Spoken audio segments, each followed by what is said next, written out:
ਸਾਡਾ ਜੀ ਭੂਤ ਅੱਗੇ ਮਤਾਲਵਾ ਜੀ ਅਸੀਂ ਸਾਡੇ ਬਿੱਲਾਂ ਦੇ ਵਿੱਚ ਪੈਸੇ ਕਟਾਉਂਦੇ ਨੇ। ਅਸੀਂ ਬਿਜਲੀ ਦੇ ਬਿੱਲ ਦਵੀਏ, ਸਫਾਈ ਦੇ ਬਿੱਲ ਦਵੀਏ।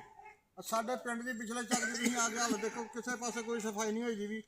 2 ਮਹੀਨੇ ਤੋਂ ਬਾਅਦ ਵੀ ਨਹੀਂ, 2 ਮਹੀਨੇ ਹੋ ਤਕਰੀਬਨ ਉਹਨੂੰ ਆਏ ਆ। ਸਾਡੇ ਪਿੰਡ ਆਉਂਦਾ ਹੀ ਕੋਈ ਨਹੀਂ। ਜੇ ਕੋਈ ਆਉਣਾ ਕਿਸੇ ਨੇ ਇੱਕ ਅੱਧੇ ਨਾਲ ਰੋਟੀ ਖਾਣੀਆਂ ਚੋਲੀ ਚਲੇ ਨਾ, ਕਿਸੇ ਦੀ ਕੋਈ ਸਫਾਈ ਨਹੀਂ ਕਰਨੀ। ਤੇ ਸਾਡਾ ਮੁਤਾਲਬਾ, ਸਾਡੀ ਅਪੀਲ ਵੀ ਆ, ਮਿਹਰਬਾਨੀ ਕਰਕੇ ਸਾਡਾ ਇਹ ਮੁਤਾਲਬਾ ਹੱਲ ਕੀਤਾ ਜਾਏ। ਨਹੀਂ ਤਾਂ ਸਾਡੇ ਘੁੰਮਦੇ ਕੀ ਅਪੀਲ ਆ, ਸਾਡੇ ਬਿੱਲਾਂ 'ਚ ਪੈਸੇ ਕਦੋਂ ਕੀਤੇ ਜਾਣਗੇ। अस्सलाम वालेकुम। ਇਹ ਦੇਖੋ ਜੀ ਕਿੰਨਾ ਗੰਦ ਇੱਧਰ ਪਿਆ ਦਾ, ਕੁੱਤੇ ਮੋਜੇ ਇੱਥੇ ਪਏ ਨੇ ਸਾਹਮਣੇ, ਕੋਈ ਨਹੀਂ ਚੁੱਕਣ ਵਾਲਾ ਆ ਰਿਹਾ। ਤੇ ਸਾਡੇ ਬਿੱਲਾਂ ਦੇ ਵਿੱਚੋਂ ਜਿਹੜਾ ਨਾ ਤੁਸੀਂ ਕਟਿੰਗ ਕਰ ਰਹੇ ਹੋ।